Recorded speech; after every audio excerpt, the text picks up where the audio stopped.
Claquemuré dans un abri militaire, installé confortablement par terre, je lisais les bonnes nouvelles matinales, inscrites sur mon crasseux journal. À mes pieds, un homme roupillait, rêvant sûrement d'un monde parfait. À la lueur de la lampe s'affrontaient deux joueurs, deux royaumes de couleurs opposées. Un bourdonnement comme une meute d'abeilles nous ôta notre sommeil, nous menant au soleil. Auparavant, un jeu de rivalité, à présent, le début d'une réalité. Le ténébreux orage bombardait la l'île, les navires amarrèrent le long fleuve tranquille. Dans la ville, les sirènes hurlaient inlassablement. Alors, l'instinct de survie surgit brusquement.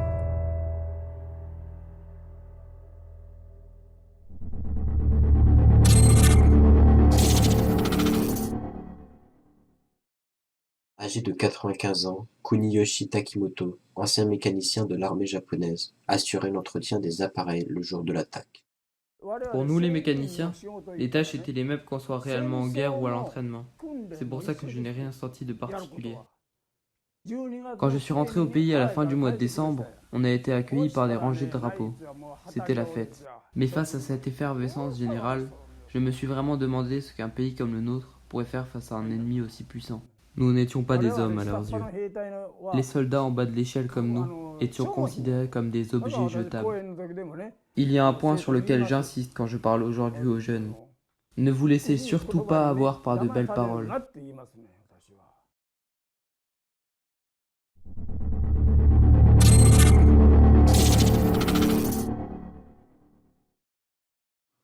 Earl Nightingale, marin américain rescapé de l'attaque de Pearl Harbor, voici son histoire. Les cadavres s'entassaient les uns sur les autres et des hommes gravement brûlés se jetaient dans l'eau. C'était un véritable enfer. Quant à moi, je me frayais un passage en direction du quai. Après quoi, je retirais mes chaussures quand je me suis retrouvé brutalement dans l'eau, probablement projeté par la déflagration d'une bombe. Pour éviter les tirs d'obus, je me suis mis à nager en direction d'une canalisation éloignée d'environ 150 mètres.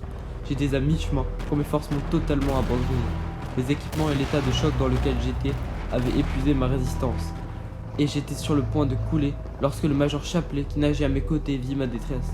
Il m'agrippa alors par la chemise et me dit de m'accrocher à ses épaules.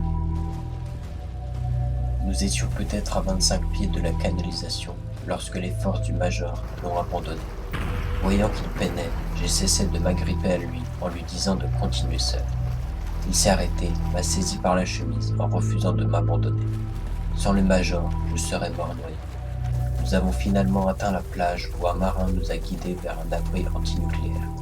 On m'y a donné des vêtements secs et un endroit pour me reposer.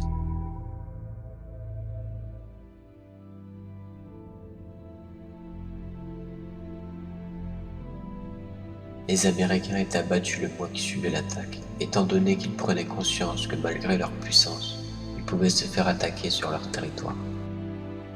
Commençaient à craindre pour leur sécurité et ils se rendaient compte qu'ils n'étaient pas tout puissants. Certains artistes, comme le célèbre Edward Hopper et son tableau intitulé Nightwatch, soulignaient dans leurs œuvres le cynisme lié à la guerre et à la désillusion des Américains vis-à-vis de leur puissance.